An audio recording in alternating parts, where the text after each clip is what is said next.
권사님 찬송할 때 누가 중간에서 막 우후 이렇게 했죠? 누가 했죠? 제 설교할 때도 좀 해주세요. 아침에 제가 이제 5시 반쯤 일어나서 뭐 이렇게 해서 이렇게 돌아서 그날 뭐 그냥 그 감정 따라서 걷죠. 근데 오늘 아침에 요 길 따라서 쭉 가면은 고속도로 밑으로 이렇게 굴다리 있잖아요. 굴다리 전 왼쪽으로다가 어떤 분이 시내분인가 봐요. 그 짜투리 땅에다가 감자를 심었다 오늘 캐더라고. 누렇게 이 고랑에다. 근데 이제 두 부부가 늘 보면은 일을 하셨는데 남자분은 이렇게 쌓아놓은 난간에 앉아가고 담배만 피워. 두 분이 오시긴 오시는데 일은 누구만 하시는가 하면은 아주머니만 하시더라고.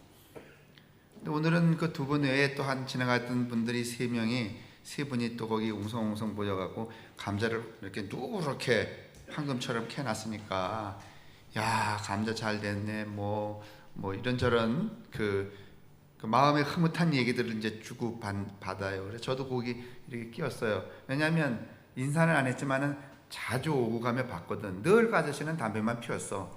일은 안 했어요. 그랬더니 아까도 아침에도 여전히 담배를 피우시다가 담배불을 이렇게 끄면서 저를 보고 이러시는 거예요. 신기하죠? 그래서 제가 가만히 있더니 자기가 할 말이 다 준비되어 있어요. 아이고 봄에 요딴 거 심었는데 저렇게 누렇게 말이지. 뭐 한가마니는 안 되겠더구만. 자기 표현에는 이미 한가마니가 넘쳤더라고. 기분이 너무 좋아갖고 저렇게 내니 정말 신기한 거 아니겠어요? 근데 그 아저씨가 말하는 담배만 피우신 분이야. 진짜 자기는 감자가 그렇게 자라고 캐도록 별로 한 일은 없는 것 같아. 하여간 자기 부인하고 그냥 거기 같이 와 준 것만으로도 큰 일인 양 하시는 듯한 얼굴이셔. 근데 그 아저씨가 말하는 참 신기한 일이죠 라고 하시는 그 이야기 속에 내포된 의미를 여러분 아시겠어요? 저는 그 아저씨가 말했던 그 참 신기하죠? 그게 맥주 감사에 해당한다고 생각이 들어요. 여러분과 제게도 우리가 직접 뭐 오늘 아침에 감자를 캐거나 옥수수를 따거나 이렇게 하지 않았지만은 아침에 그 이순원 김유정 문학촌 그 양반이 저한테 무슨 보리밭 얘기를 옛날에 뭐 쓴 글이라면서 보리밭 얘기를 했어요. 자기 뭐 강릉에 살았으니까 그때 바람을 어디서 보았는가 하면 보리밭에서 봤대. 여러분도 아마 기억하실 거예요. 바람이 안 보이잖아요.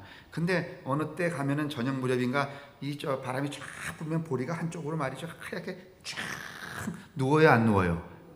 그 바람을 보는 거예요. 이 양반이 정말 소설가답잖아요. 근데 또 다음 얘기도 했었어요. 보리밭도 있지만은 또 밀밭이 있잖아요. 그 밀밭에 친구들하고 들어가갖고 가장 가운데쯤 들어가서 밀을 잡아뜨리는 거예요. 이렇게 부모님한테 좀 덜 걸리게 가운데 가서 잡아뜨리고서는 그러면 밀 이불이 돼야 안 돼요. 안 해보셨죠? 예? 아이고 어떻게 사신 거요? 그 밀을 쓰러뜨려 이렇게 막 쓰러뜨려서 흙에다가 밀을 까는 거야. 그리고 친구들하고 세 놈이 탁 누우면 저녁에 별 뜰 때까지 누워 있대네. 너무 좋아서 기분이 좋아서. 이야, 이런 건 다 신비 아니겠어요?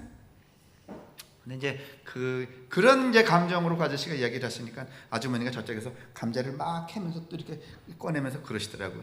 에휴 저 인간은 감자 심을 때 걸음은 손에도 안 묻히더니 줬단 소리는 아주 이빠르게 잘한대. 그 얼마나 대견해 그래도. 제가 두 가지 생각이 들었어요. 하나는 이게 감자를 캐는 일이 단순히 감자가 아니라 신기한 일이로구나. 이거는 우리뿐만이 아니라 모든 인간이 땅에 발붙이고 살아가는 사람들이 느끼고 있는 그 그 경외심이로구나 하는 생각 하나 하고 그 아주머니가 했던 말, 감자를 뭘로 키웠냐면 걸음으로 키웠구나.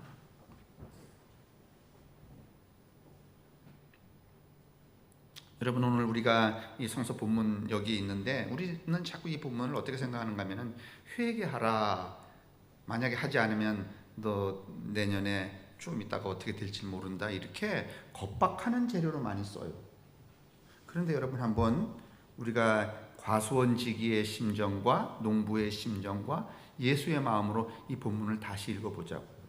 저희 집에도 매실나무 두 그루 있어요. 앞쪽은 조금은 싱싱하고 저쪽은 좀 비실비실해요. 근데 이 해걸음을 해요. 한 해는 잘 달렸다, 또 한 해는 덜 달리고, 덜 달리는 해에 제가 나가서 그 매실나무를 보고 이런 비름목을, 열매가 안 달렸으니까 올 가을에는 꼭 찍어버려야지, 이런 마음을 가질까요? 아니면 제 마음속에 아이고 걸음을 좀 줘야 되겠네, 이 마음을 가질까? 조은구 장로님이 농사 지으십니다. 근데 농사라는 게 어느 해에는 이게 내가 노동하고 수고하고 열심을 다하지만은 그 내 수고와 열심으로 농사가 되는 것만은 아니잖아요. 그래서 어느 해에는 농사가 잘 되는데 어느 해에는 농사가 안 돼요. 그러면 안 된 그 해에 그냥 간단하게 결심하는 거예요. 조 장로님, 이런 비료목을 팔아버려야지, 이러십니까? 아니면은 그 논밭에 안 된 그 작물을 보고서는 내년에는 걸음을 좀 더 깊이 하고 더 잘 가꿔야 되겠다, 그 마음을 가지십니까? 아니, 이게 농부의 마음과 과수원지기의 마음과 예수의 마음은 이런 마음 아니에요. 찍어버리겠다는, 안 되니까 찍어버리겠다는 마음이에요. 너 한 번만 안 달리면 아주 죽여버리겠다는 거예요? 아니면은 아이고 내가 걸음을 더 줘야지, 이 마음이야. 오늘 이 성서 본문은 누구의 마음으로 읽어야 되는가 하면 농부의 마음, 과수원지기의 마음, 예수의 마음으로 읽어야 돼요. 예수는요, 한 번 잘못했다고 죽여버릴 거야, 이런 생각을 갖는 분이 아니에요. 그 양반은 심판하러 오신 분이 아니라 우리를 어떻게 하시려고? 살리러 오신 분이에요. 맞습니까? 근데 왜 자꾸 이 본문을 이렇게 해석을 하는 겁니까? 그 누구를 이렇게 쥐어 짜려고 그러는 거야? 누가 누구를? 그냥 우리끼리니까 얘기해요. 누가 누구를 쥐어 짜려고 자꾸 이렇게 그 예수님의 마음에서도 나오지 않는 얘기, 농부의 마음에서도 나오지 않는 이야기, 과수원지기의 마음에서도 나오지 않는 이야기를, 그러니까 정확히 말하면 성서가는 전 딴판인 해석을 하고 있단 말이에요. 찍어버린다니. 너 잘못한 거 있으니까, 그러니까 이거하고 똑같은 거예요. 제가 나가서 보니까 우리 그 매실나무가 매실이 잘 안 달렸어요. 잘 안 달린 책임을 누구한테 지우는 거야? 자기 자신 아니면 매실? 이거 매실한테 지우다가 또 그것도 승이 안 차면 민 목사님한테 지울 거야. 이게 얼마나 고약한 심보예요, 이게. 이런 태도는 여러분, 성서를 제대로 볼 수 있는 관점이 아닙니다. 그러니까 애초에 이 본문은 여러분, 찍을 의사가 없어요. 이건 찍겠다는 뜻이 아니라 어떻게 해서든지 걸음을 주어서 잘 살리고 열매를 많이 맺게 하겠다야. 그렇죠? 아니, 좀 못된 놈이 있어도 내팽개쳐야 돼요? 아니면 좀 잘 이렇게 건사를 해야 돼요? 이게 예수님의 마음이죠. 농부의 마음이죠. 과수원지기의 마음이죠. 근데 우리는 성서 안에서 이 예수님의 마음, 농부의 마음, 과수원지기의 마음은 다 빼어버리고 무슨 장사꾼의 마음 같은 거, 책임을 자신에게 묻지 않고, 아니 왜 열매를 안 달린 과일나무한테 묻는 거요? 그랬더니 여러분, 이 과수원지기가 어떻게 했는가 하면은, 아이고 그러실 거 없어요. 찍으시긴요. 제가 다시 둘레를 파고 뭘 주면? 걸음을 주면 얼마든지 멋있고 아름다운 열매를 맺을 수 있어요. 그러니 그 찍어 버린다는 얘기는 아주 가당치도 않은 얘기예요. 그리고 이 찍어 버린다는 얘기는 여러분 가능성 없는 상상의 문장입니다. 이게 본래 이 성서 안에서 이 상상의 문장을 오늘 우리는 뭔가면 우리 삶의 현장에 교회 안에서 교회 교인들에게 현실의 문장으로 바꿔버린 거예요. 이건 매우 적합치 않아요. 그런데 여러분, 이 과수원지기가 이게 뿌리겠다고 그러는 게 무언가 하면 거름이라 그랬잖아요. 근데 이 본래 이 거름의 뜻은요, 거름이 아니에요. 거름도 뭐 거름이라고 말할 수 있지만 똥입니다. 똥을 붓고 이런 뜻입니다. 애초에 이 성서를 해석을 여러분 이 헬라어를 번역을 할 때 사람들이 이걸 회개에다가 초점을 맞추니까 이게 회개에 초점을 맞추려니까 똥 얘기는 안 맞는 것 같거든. 그래서 어디로 맞추는가 하면 걸음에 맞춰요. 근데 만약에 이 해석을 내가 둘레를 파고 똥을 부으면 이렇게 해석을 했으면은 이거를 여러분 회개하라, 회개하지 않으면 너 절단 난다, 이렇게 해석할 가능성이 여러분 사라져 버립니다. 그래서 똥이라고 한 거고 뭘로 한 거야? 근데 여러분 바꾸십시다. 근데 사실 똥이나 거름이나 지금은 같은 말이죠. 근데 적합한 표현은 똥입니다. 똥.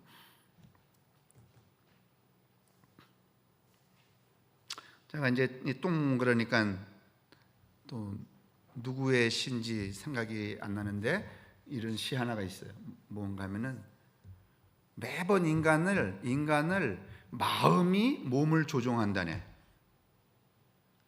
그러니까 몸이 마음을 밀고 가는 게 아니라 마음이 몸을 밀고 가는 거야.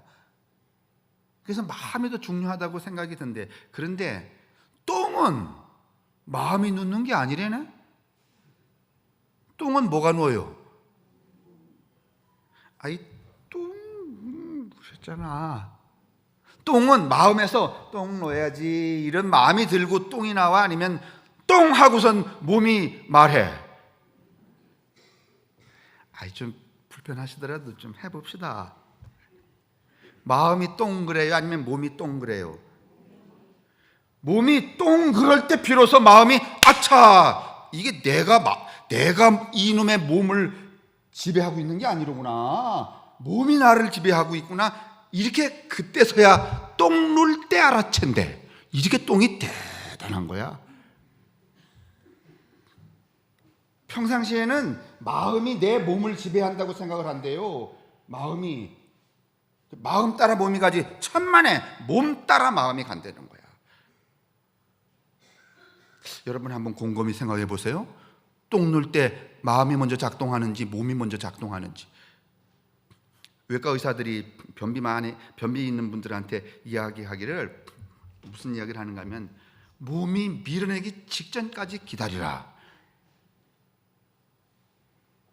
마음에는 뭔가 하면은 지금 똥 누르는 시간인데 가서 앉아 있으면 그거 틀림없이 여러분 똥 놓여, 아니면 변비만 걸려. 마음을 따라가면 변비예요. 몸을 따라가면 아니라는 거야.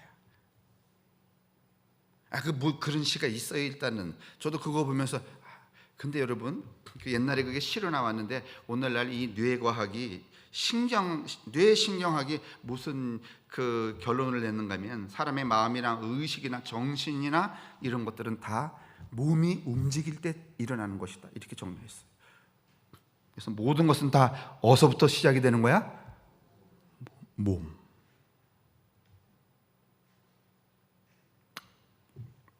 여하튼 근데 여러분 똥은 우리가 생각하기에 옛날에는 저도 어릴 때 이렇게 화장실 얘기 제가 자주 하지만은 한동안은 제가 30대 이때는 그 학생 수련회 가고 이래도 다 똥 얘기만 했어요.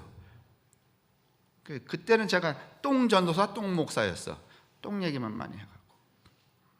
그런데 그 시골에서는 다 이제 이렇게 인분 그게 있었잖아요. 사실은 제가 화장실에서 하나님의 부름을 받았다고 말했으니까. 그런데 학교 갔다 오면은 아버지가 저한테 무슨 이야기 하시는가 하면 야, 저 작약밭에 거름 좀 줘라. 여러분, 작약밭에 비료 주면은 작약꽃이 다 어떡합니까? 떨어집니다. 작약밭에는 여러분 퇴비나 인분을 줘야 됩니다. 여러분, 이 지금 우리가 쓰고 있는 이 비료라고 하는 것은 거름이 아닙니다. 거름은 여러분 토양의 질을 증진시키는 거예요. 근본적으로 땅을 이롭게 하는 거예요. 그러나 비료는 1907년인가 이 독일의 화학자 2명이 공중에 떠들고 다니는 이 질소나 이런 것들을요 압축해서 200에서 300기압으로 압축해서 만들어놓은. 그래서 여러분, 예전에 저희들 학교 다닐 때 뭐 대한민국의 발전상 그러면 그러면 충주에 뭐 있었어요? 충주 비료 공장, 이거 다 공부했잖아요. 이거 아는 분들은 내 나이 또래지. 충주 비료 공장. 그래서 교과서에 보면은 거기에 말이지, 비료 공장에서 연기 올라가는 거, 이게 우리를 번영으로 이끈다 이렇게 했잖아요. 근데 요새 비료 공장, 그 비료는 여러분 토양의 질을 증진시키는 거야, 아니면 그 곡식에게만 이롭게 하는 기술이야. 거름이 아닙니다, 여러분. 비료를 많이 쓰면 쓸수록 땅이 좋아져요, 아니면 땅이 산성화돼서 나빠져요? 비료를 많이 쓰면 쓸수록 여러분 땅도 나빠질 뿐만 아니라 그 땅 속에 녹아있던 무슨 이런 그 미처 흡수되지 못한 그 화합물들이 다 어디로 내려오는가 하면은, 여러분 지금도 정선 골짜기 이런 데 가보세요. 물이 깨끗합니까? 아니면 뿌였습니까? 뿌였습니다. 왜 그렇습니까? 그 고냉지 재배들을 하면서 비료들을 너무 많이 써서 그 물질들이 미처 녹지 않은 물질들이 다 물로 내려요. 그게 뭘 만드는가 하면은 녹조 현상, 이런 산소 부족 형태를 물 속에서 가져오는 거예요.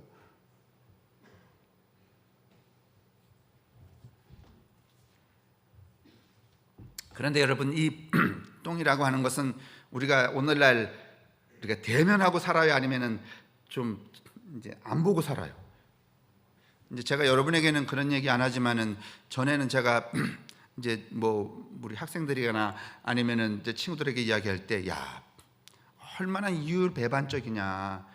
먹을 때는 말이지 그렇게 해대고 먹고, 똥 싸고 나서는 모른 척하고 쫙 말리 길을 떠나보내고.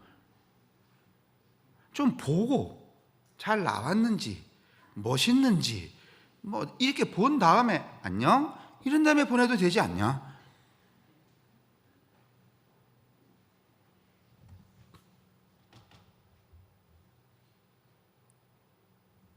자, 오늘 성경이 이제 어떤 마음으로 이 성경을 대해야 될까? 예수님의 마음, 농부의 마음, 그 다음에 과수원지기의 마음이라고 말씀드렸어요. 그 과수원지기는 잘 익지 열매를 당장은 잘 달리지 않았다고 하더라도 찍어버릴, 여러분 그 과수하시는 분들, 난 그 과수 잘 모르는데, 제가 이거 집 질 때 나무 보니까 자기가 심고 키우고 이러던 과수나무를 뽑아버린다든가 벤다는 거는 아주 가뿐한 얘기 아니면 아주 무거운 사태예요. 여러분, 그 재야지만 베거나 뽑지요. 그거 그렇게 쉽게 뽑아서 말이지, 그래? 그럼 뽑아! 이렇게 할 수 있는 거 아닙니다. 그렇죠? 그러면 그런 태도로 읽어야 된다. 그런데 그런 마음은 어떤 마음인가 하면은, 시답지 않게 여기는, 우리가 대면하고 싶지 않은 불필요한, 마치 독소조항 같은 똥 같은 것을 자양분으로 삼아, 이런 뜻으로 읽을 수가 있겠죠.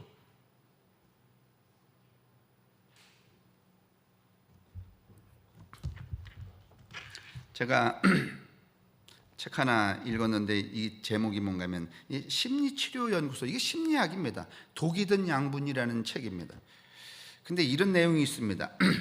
우리는 문화적이고 정치적인 독의 홍수 속에서 살고 있다. 정서적인 독은 텔레비전, 영화, 신문, 정치, 상황, 경제, 영역 등 곳곳에 스며들어 있다. 우리는 쓰레기 더미에서 약간의 양분을 찾아내는 데 익숙해 있다.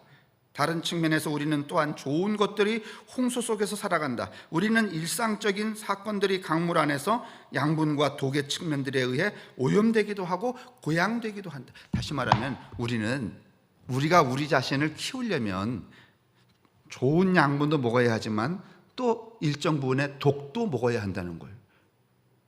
여러분, 우리가 먹는 그 음식 중에서 들어있는 독이 뭔지 아세요? 쌀의 씨눈을 여러분 빼고 먹으래요? 아니면 씨눈을 부쳐 먹으래요? 부쳐 먹으래요. 그 씨눈에 뭐가 들어있는가 하면 여러분 비타민이라 그러죠. 비타민 1, 2, 3, 4 이렇게 하잖아요. 그 씨앗의 씨눈에 바이타민 17, B17이 들어있어요. 그게 여러분 정확히 말하면 뭔가 하면은 청산가리예요. 청산가리 화합물이 그 씨눈에 들어있어요. 아주 극소량이. 그거를 먹어야, 그 독을 먹을 때 쌀을 먹어도 양분이지만은 그 쌀 속에 또 독소인 그 바이타민 17을 복용을 할 때, 우리가 흡수를 할 때 우리 속에서 자라고 있는 세포 중에 여러분 암세포 같은 것들이 미리 이렇게 올라오게 된다는. 그래서 정확한 건 모르지만은 암 치료 받으시는 분들 그분들 여러분 그 바이타민 17이 가장 많이 있는 씨눈이 뭔가 하면은 매실하고 살구씨잖아요. 그래서 여러분 그 매실 그냥 이렇게 담글 때 씨채로 담그면 좋대 나쁘대? 나쁘대. 왜 나빠? 거기 하나씩 둘씩 먹으면 괜찮은데 그걸 다량으로 담아 놓으면 거기서 뭐가 추출이 돼요? 독소? 뭐 간단하게 말해 청산가리야. 그 청산가리를 어떻게 먹게 되는 꼴이 되는 거야? 씨채로 그걸 울구거나 말이지 그거 뭐 이렇게 만들면은 뭐를 많이 먹게 되는 거야? 청산가리를 많이 먹게 되는 거예요. 그래서 나쁘다는 거야 그게. 그 씨앗이. 그러니까 우리는 우리의 음식도 가만히 보면 좋은 것만 먹어서 되는 게 아니에요. 우리가 해롭다고 여기는 버려야 될 것 같은 그런 것들도 섭취해야만 우리 나라고 하는 존재를 좋은 나, 완성된 나, 다시 말하면 좋은 열매를 맺을 수 있다 그런 말입니다. 이게 마이클 아이건이라고 하는 분이 쓴 책인데 요즘에 제가 홍 목사님이 한 달에 한 번씩 그 책 이렇게 저한테 물어봐서 이번 달에 제가 무슨 책 소개했는가 하면 비터 스위트라는 책 소개. 비터라는 말이 여러분 이 쓰다라는 뜻이거든요. 고약하다라는 뜻입니다. 스위트는 달달하는 뜻입니다. 여러분 그 책을 보면 내용이 이렇습니다. 우리 인생을 인생되게 키우는 게 단 걸까요? 쓴 걸까요? 우리 속담이 있잖아. 쓴 게 인생에 여러분 쓴 맛이 진짜 나를 만든다는 거예요. 근데 우리는 인생의 쓴맛도 이렇게 받아들이려고 해. 아니면 가급적 쓴맛은 안 보려고 그래. 안 보려고 그러잖아요. 그래서 한쪽으로 기울어지는 거예요. 몸만 그렇다는 게 아니에요. 또 이 책의 중간 부분에 여러분 부모님이 자녀를 사랑한다 그럴 때 자, 여러분 기억해 보세요. 내가 내 자식을 사랑해. 근데 그 사랑에는 영양분만 있어요? 아니면 독도 있어?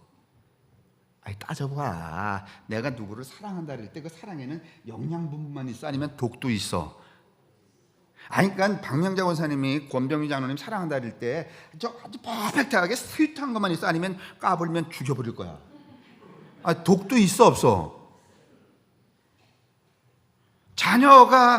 부모가 자녀를 사랑한다는 사랑에도 여러분 좋은 영양분만 있는 게 아니에요. 그 부모가 경험하고 축적하고 부정적으로 저장해놨던 그런 것들이 그 사랑을 통하여서 자녀에게 나쁜 독소로 어떻게 하는 거야? 전이가 되는 겁니다, 여러분. 사랑이 어떻게 완전한 영양입니까? 영양식품 아닙니다. 사랑 속에서도 그 얘기입니다. 친밀함은 인격에 양분을 주고 독을 주는 일을 동시에 한다. 우리의 성장을 지원하는 우리와 가장 가까운 사람들이 그들의 삶과 인격과 자기들 안에서 발생한 왜곡을 갖고, 이 책의 연장선상에 그 비터 스윗이 있어서 홍 권사님 읽으시라고 그렇게 소개를 해드리는 거예요. 인간의 삶을 어둑지게 하는 금단의 비밀은 광증이 곧 양분이라는 것이다. 이 말씀으로 이제 오늘 종교를 하려고 했는데, 여러분, 우리는 똥이 양분이 아닌 것 같지만은 똥이 양분이에요. 오늘 이 이야기는 무슨 이야기인가 하면, 갈릴리 사람들, 예수님의 이 이야기를 듣고 있는 사람들은 여러분 잘난 사람들이, 아주 반짝반짝 빛나는 사람들이 아니면 똥 같은 사람들이야. 예? 아니, 지금 예수님한테 뭐 이런 비유를 듣는 사람들이 고관, 대작, 근사한, 훌륭한, 성숙한, 영양분이 그득한, 뭐 여기 이마가 반짝반짝하고 말이지, 뭐 이런 사람들이 아니면, 이런 사람들이 내쳐버린 똥 같은 인간들이야. 갈릴리 사람들이 여러분 똥 같은 사람들이잖아요. 근데 그 똥 같은 사람들이 뭐를 달리게 한다고요? 무슨 열매? 무화과 나무 열매를 달리게 한다고요. 쓸모없는 것들이. 그러면 이 이야기를 듣는 이 대중, 이 이야기의 이 화자들, 예수님의 이 비유를 듣고 있는 사람들은 이 비유를 들으면 쪼그라갖고, 아고 내가 뭘 잘못했지, 이렇게 쪼그라들까, 아니면은 확 희망이 생겨날까? 그러니 오늘 이 말씀은 여러분 우리를 이렇게 위축하게 하는 말씀이 아니면은 희망차게 하는 말씀이에요. 나도 무화과를 열매 있게 하는 걸음이 될 수 있다는 거예요.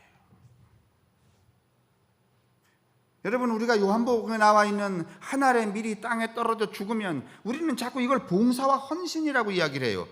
그런 거 아닙니다, 여러분. 너가 걸음이 되라는 거예요, 걸음.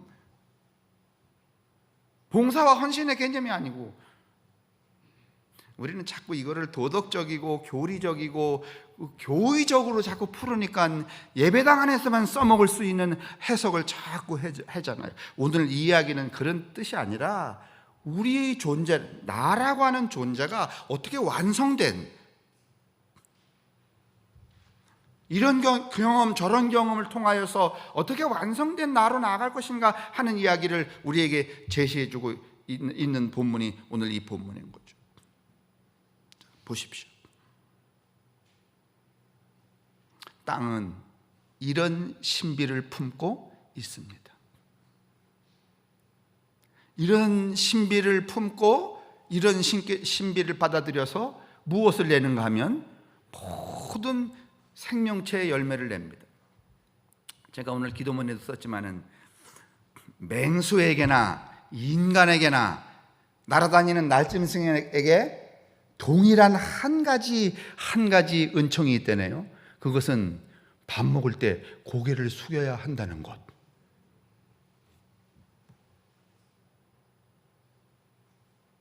아무리 여러분 잘난 사람도 이렇게 고개를 쳐들고선 이게 숟갈을 떠서 이렇게 넣는 인간은 없대.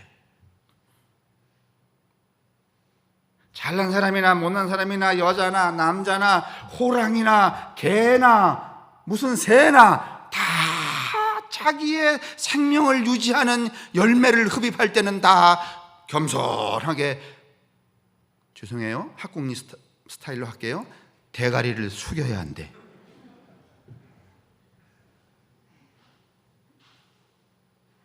그렇죠? 그렇죠?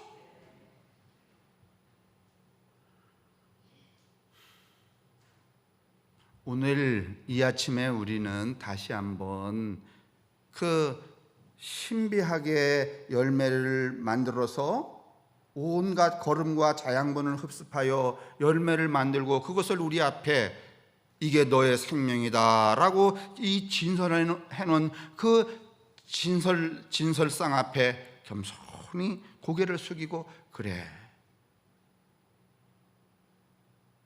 결국은 네가 나의 무엇이었군?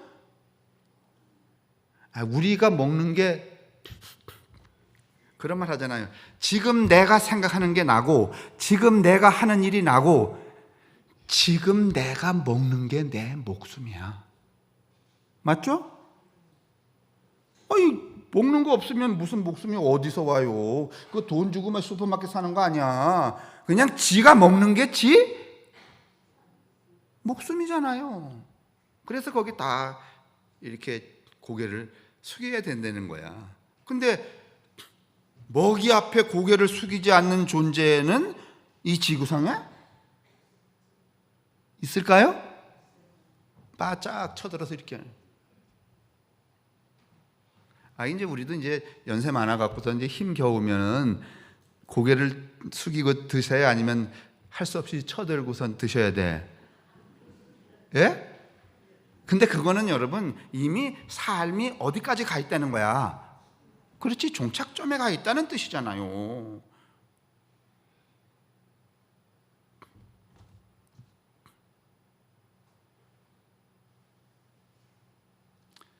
성도 여러분, 예수님은 오늘 이 비유를 이야기하시면서 보잘것없는 똥 같은 너희들이 결국은 거름이 되어서 무화과 나무를 맺는다, 열매를 맺는다. 그게 뭐와 같은가 하면 곧 하나님의 나라다. 이렇게 말씀하고 계세요.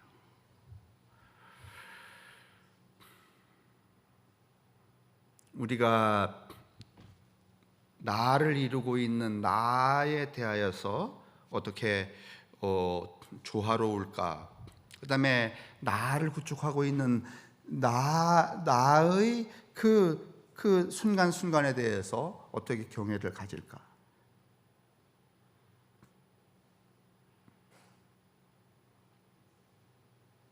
제가 지난 시간에도 말씀을 드렸지만 우리 지금 식량 자급률은 20%밖에 안 되죠. 80%는 수입해서 먹고 있죠. 근데 또 수입해서 먹고 있는데 20%를 우리가 자급자족하지만은 그 삼겹살 먹으려고 마트에 가서 깻잎 사면 이미 그 깻잎도 내가 딴 게 아니라 누가 땄냐면 태국 친구들이 딴 거죠.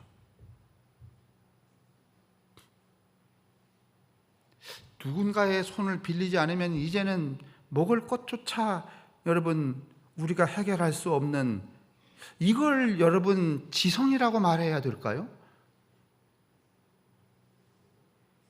자본주의적 지성이라고는 말할 수 있겠지만은 생태학적 지성이라고는 말하기 어렵죠. 생명과는 아주 무관한 지성이 우리에게 너무 많아요. 이게 결국은 이 마이클 아이거는 뭐라고 말하는가 하면 우리에게 끼치는 독이라고 말합니다.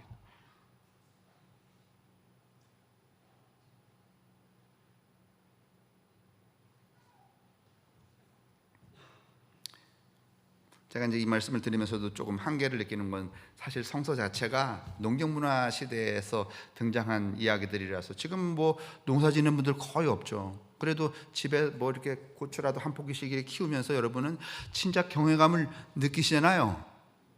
그죠? 오늘 아침에 용 권사님이 저 토마토하고 복분자 따가지고 오시면서 제가 잘 모르긴 했지만 제 경험에 비춰보면 저도 민 목사님이 심은 토마토 아침마다 제가 딴단 말이죠. 비가 오니까 툭툭 터집디다 따면서 참 신기로워요. 권사님도 아마 표현을 안 했지만 그거 따면서 아유 야 이게 어떻게 되진 않았지만 그런 마음 가득 품고 오늘 당신 앞에 감사합니다 하는 게 맥주 감사절이라는 것 여러분 기억하시고, 매 순간 엄한 독을 끌어안고 여러분 고마움 내 인생이라고 이야기하지 마시고 독이 아닌 독처럼 여겼던 정말 나의 생명인 것들을 좀 발견하고 그것 속에 우리의 삶의 이 다리를 좀 놓을 수 있는 여러분과 제가 되었으면 좋겠습니다.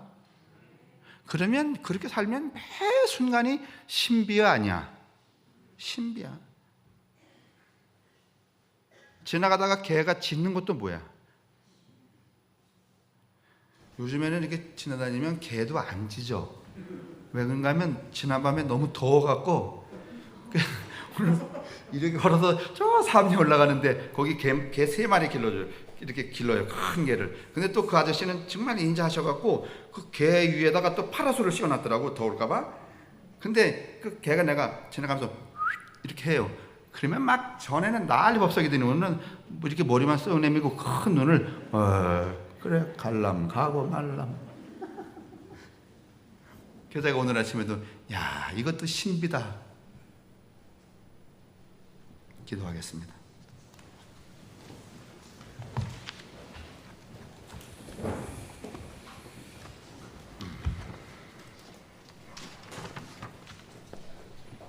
무한량의 신비인 대지의 수고와 우주를 운행하시는 당신의 섭리로 인해서 금년의 첫 열매인 감자 옥수수와 보리 그리고 밀을 거두고 하나님께 제사한 맥주 감사의 한 시간이었습니다.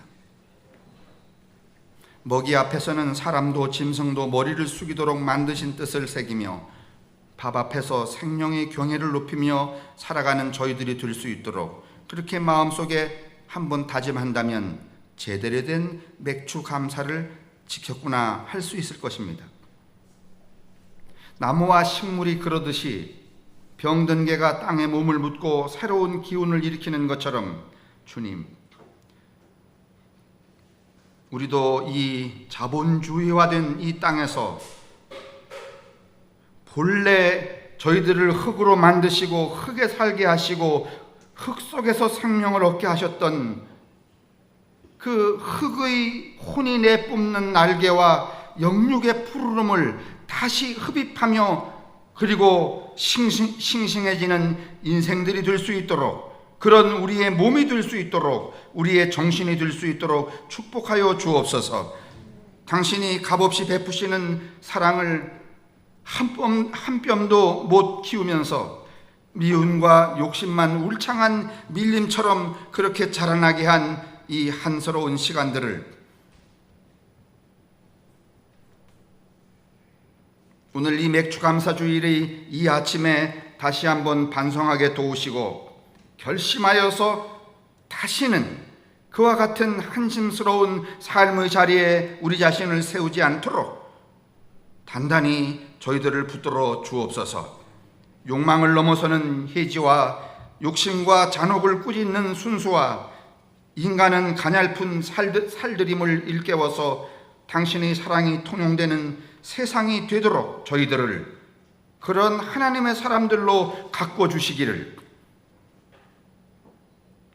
보이는 세계와 보이지 않는 우주를 펼치고 그렇게 하나님의 은혜를 내리시는 그 은혜와 잠깐 사는 세상을 하나리 실어주고 영원히 꽃피는 비법을 몸소 보여주신 그리스도의 사랑과 우리로 하여금 우리의 생을 뽀얗게 그리고 아름답게 살고 죽는 맛을 스스로 가르치시는 성령의 도우심이 당신의 사랑하는 모든 성도들의 삶과 또 가정과 저들의 인생 가운데 언제나 함께 하시기를 간절히 축원합니다. 아멘.